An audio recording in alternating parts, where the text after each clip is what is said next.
Bienvenue dans cette nouvelle édition du QG Week-end. Au sommaire. Un attentat d'une ampleur importante aurait été évité selon les autorités maliennes. Une déflagration qui a détruit partiellement une maison vendredi dans la banlieue de Bamako a alerté les autorités. Une fois sur place, elles ont découvert tout un arsenal militaire. Retour sur la conférence des ministres des Finances de l'Union africaine, accompagnés de quelques chefs d'État à Addis Abeba en Éthiopie. Ils ont présenté un appel fort aux décideurs pour encourager l'industrialisation et l'intégration continentale.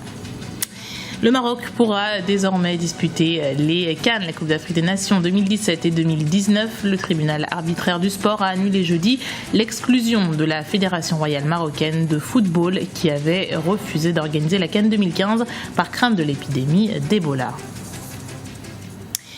Mais d'abord, 5 personnes ont été arrêtées ce samedi au Kenya. D'après le ministère de l'Intérieur, les suspects sont reliés à la tuerie de l'université de Garissa, près de la frontière somalienne.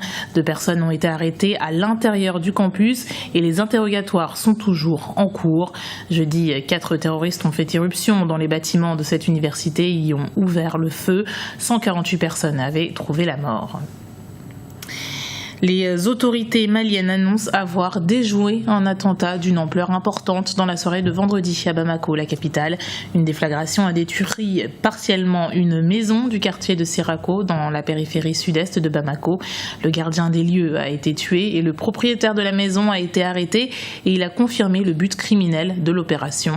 Plusieurs explosifs, des détonateurs et d'autres matériels militaires ont été retrouvés. Ils ont été jugés dans la plus grande discrétion. En Gambie, les soldats soupçonnés d'avoir participé au coup d'État manqué de décembre 2014 étaient ce lundi 30 mars devant une cour martiale. 3 d'entre eux ont été condamnés à mort, les 3 autres à la perpétuité. Kekeli Afeto.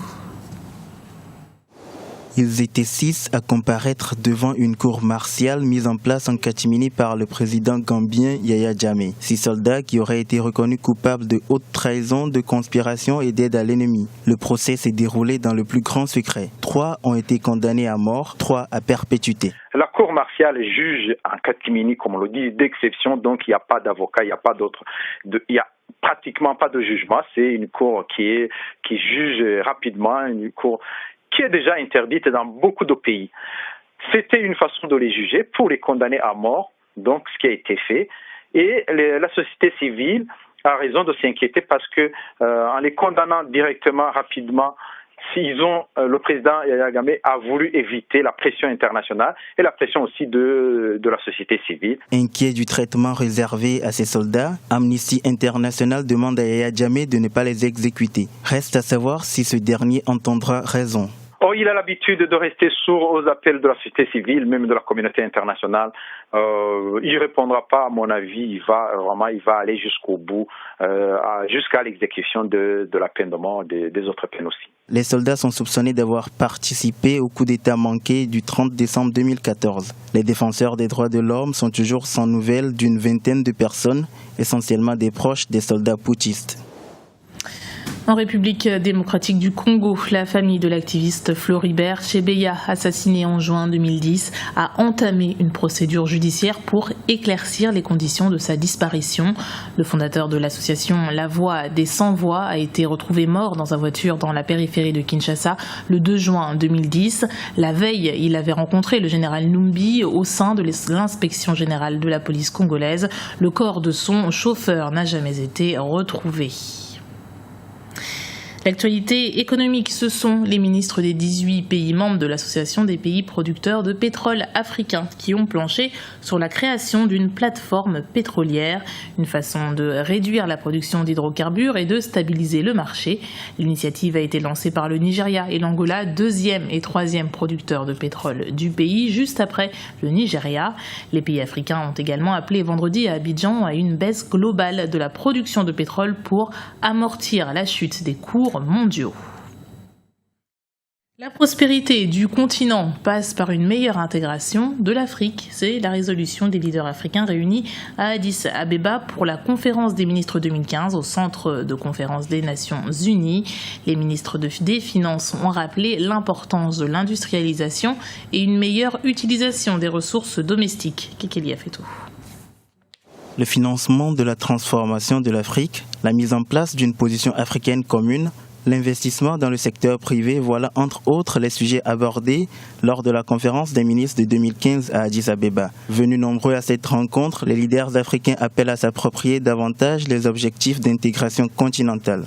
Une Afrique unie requiert une collaboration urgente pour la mise en place de l'intégration régionale et la volonté politique de concrétiser cette dernière. Cette réunion est un bon point de départ si nous l'utilisons sagement pour déterminer où va l'Afrique.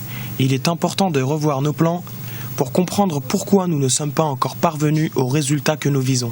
Pour des spécialistes, si cette réunion d'Addis Abeba apparaît comme un grand pas vers l'avant, il est désormais temps que les leaders africains allient l'acte à la parole. Et il est aujourd'hui très important que l'Afrique prenne conscience de cette dimension d'intégration-là, parce que l'intégration, ce n'est pas uniquement l'intégration économique. Nous pouvons éviter les erreurs qui ont été faites au niveau de l'Union européenne, parce qu'aujourd'hui, on court derrière l'intégration sociale ou sociétale, qui n'y est pas. Donc, en Afrique, on a les capacités. La réunion d'Addis Abeba, il suffira maintenant que vous ayez les acteurs qui se décident à prendre des décisions politiques. C'est la volonté politique qui entraîne le reste après. Si vous n'avez pas de volonté politique, même les échanges économiques commerciaux ne peuvent pas fonctionner. Tout simplement. Pourquoi ? Parce que vous savez que derrière ces échanges commerciaux-là, il y a des traités politiques et économiques à signer.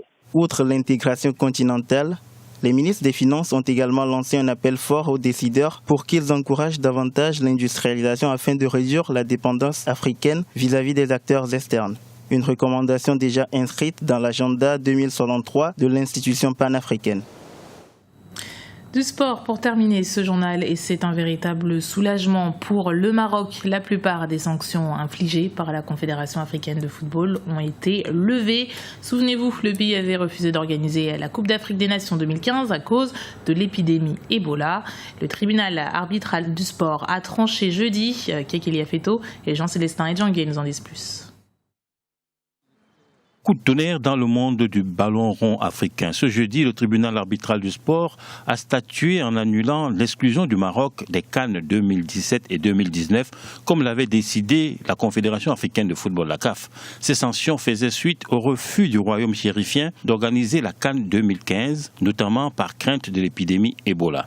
Pour de nombreux observateurs, la CAF est allée peut-être un peu trop loin. La CAF a agi sous le coup de l'émotion et on a bien l'impression, ou même plutôt la certitude, que la CAF a fait de la palabre africaine. Elle a oublié qu'il y avait des textes, qu'il y avait ses propres textes. Et ça, malheureusement, en Afrique, c'est courant. C'est pas la CAF, ses membres, les associations, les fédérations ont l'habitude d'agir comme s'il n'y avait pas de texte. Et bien, on s'arrange, on fait ce qu'on veut, on met les textes de côté. Mais ça, c'est quelque chose de courant dans les quartiers africains. Peu après la sanction prononcée contre la fédération marocaine, le chef du gouvernement, Abdilali Ben Kiran, avait qualifié la décision de la CAF d'injuste et arbitraire. La Fédération royale marocaine de football s'était alors, pour sa part, dit grandement étonnée des sanctions, s'engageant à prendre toutes les dispositions et mesures nécessaires pour faire prévaloir les droits et intérêts du football marocain. Reste la question de la stricte application des textes de loi en la matière. Et là, à ce niveau-là, c'est évidemment pas pardonnable. Quand on découvre que la CAF a infligé au Maroc des sanctions qui ne figurent pas dans ces textes, alors que ces textes-là existent et que ces textes-là précisent la nature des sanctions. Vous savez, en d'autres cas, on a eu à défendre la CAF en disant qu'elle ne pouvait pas être plus sévère parce que ces textes prévoient que c'est $3,000 d'amende. Bon, mais voilà, on s'étonnait de pourquoi c'est 3 000. Mais si c'est écrit 3 000, vous ne pouvez pas aller au-delà. Le Maroc avait réclamé en vain le report de la CAN 2015 qui s'est finalement déroulée en Guinée équatoriale, invoquant le risque sanitaire lié à l'épidémie Ebola qui sévit toujours en Afrique de l'Ouest. Une réunion du comité exécutif de la CAF est prévue ce samedi 5 avril au Caire et devrait permettre de savoir la suite que le comité exécutif entend donner à cette affaire. C'était le journal de la rédaction. Merci de l'avoir suivi et retrouvé dans un instant une nouvelle édition du QG Week-end sur Africa 24.